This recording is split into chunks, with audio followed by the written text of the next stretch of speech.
All right, welcome back to our pregame show. Todd Morris with you here on the Bulldog Radio Network, and it's time to sit down with UMS-Wright head football coach Terry Curtis for our weekly pregame interview. And, Coach, a lot of congratulations need to go out after the victory last week over Williamson. The first is finishing the regular season undefeated. Talk about what that means to the players and the coaches. Well, it's very important. I mean, I've been UMS, this is my 24th year, and I think I've got five that we've done it. I don't know how many times. I know the 87 team did it.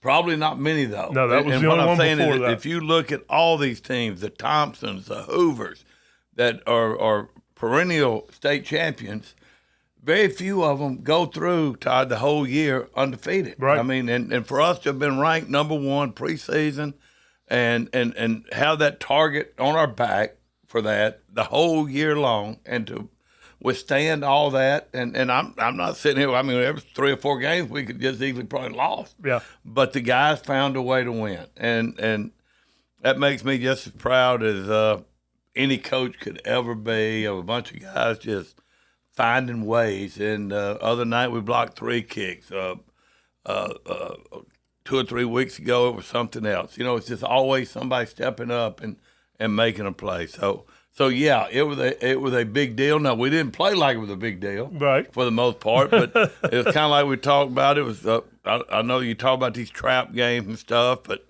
really, other than 10-0, and as a coach, you want to make sure you come out healthy. Because you've already won the region, you know who you're playing, you know. So there's a lot of factors that go into it that are distractions. Yes. Instead of just going out there and playing. Yep. All right. The other side of that is the congratulations from you on earning your 346th career victory and tying the record. I know that's a tremendous milestone in your coaching career. I know everybody's asked you about it, but talk about what that means to you when having a chance to break that record this week. Well, it's just important because it's important to everyone else. Yeah.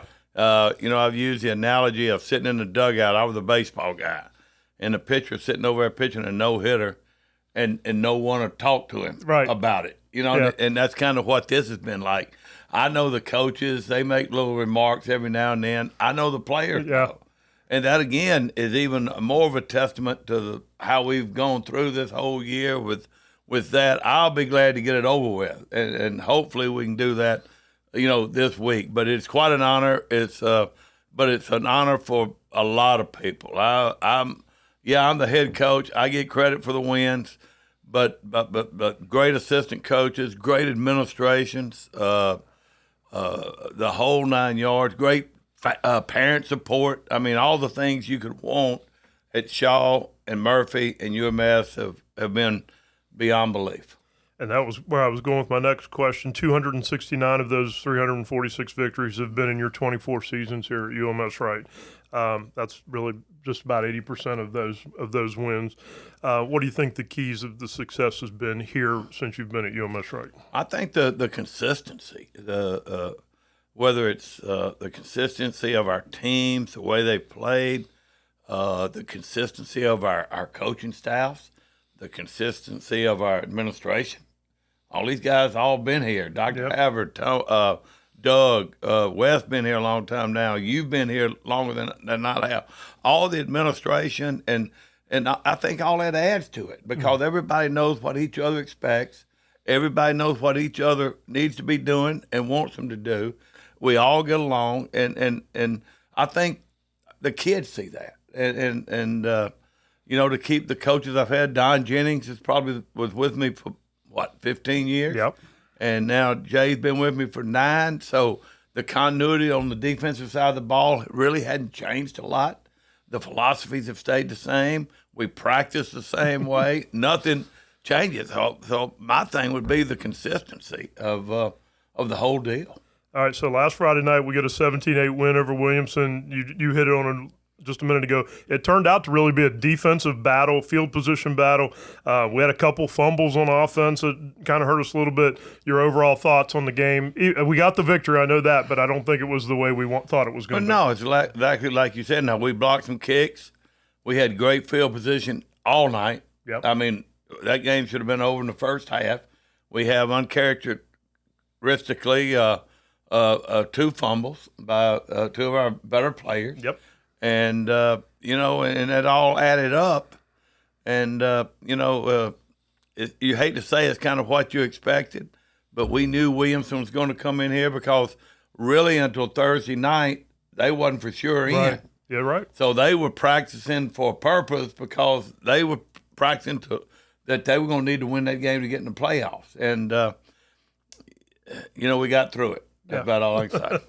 All right, so we enter the playoffs this week against the number 4 seed from Region 2, the Headland Rams. Tell us your thoughts on them coming here to Cooper Stadium. Really the first time since 2018 they've been in the playoffs. So talk a little bit about what we expect from Headland. Well, we're going to get a lot from them for that reason. They hadn't been in the playoffs for a long time. They're excited about it. We know very little about them, but at the same time, they know very little about us. We've never played. The coach, I think, with at Ashford, when they came here, 06, 07, something like that. But other than that, we really know nothing. They got a quarterback that is really quick, moves around. He's kind of key to their whole deal. And they got a couple wideouts that can run, but it's more or less the quarterback running around making plays. Yeah. And we've got to keep him contained and in the pocket, and then on offense we've got to move the football. And when you get to this point in the season, it's really sudden death. As we found out last year, all of a sudden, all the excitement, everything can end pretty quickly. What are you telling the players as we get ready for this first round game? You play and you survive. Yeah. You got to. We call it the 3 Ps. You got to prepare. You got to practice well. Then you'll play well.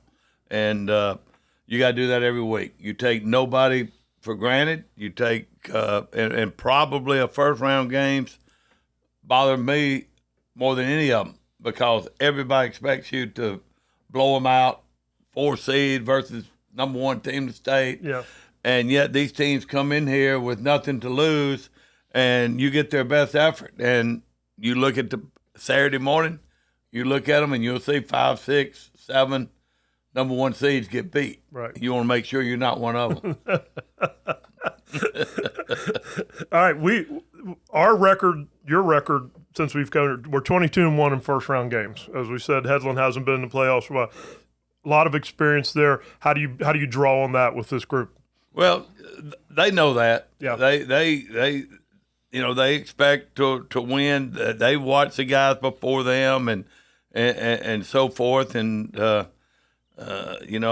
still remember the one we lost very well. Strawn. I remember it like it was yesterday. I don't remember a lot of the first round wins, but I remember that loss. But that was a bad night. Leaving there in the first round of the playoffs, and I think we were a 4 seed that year or 3 or something like that. So, you're gonna have to go on the road at some point and win a football game, and we've just got to prepare to get to that point. All right. Well, congratulations on the season. Good luck tonight as we start looking down that road. We don't want to look too far ahead. Headland Rams here at Cooper Stadium tonight in the first round game. So good luck. Thanks, Todd. All right, the Bulldogs look to take the first step towards the state championship here tonight at Cooper Stadium against the 6-4 Headland Rams. We'll be back with the opening kickoff in just a minute. You're listening to UMS-Wright Football here on Sports Talk 99.5 Mobile, an iHeart radio station.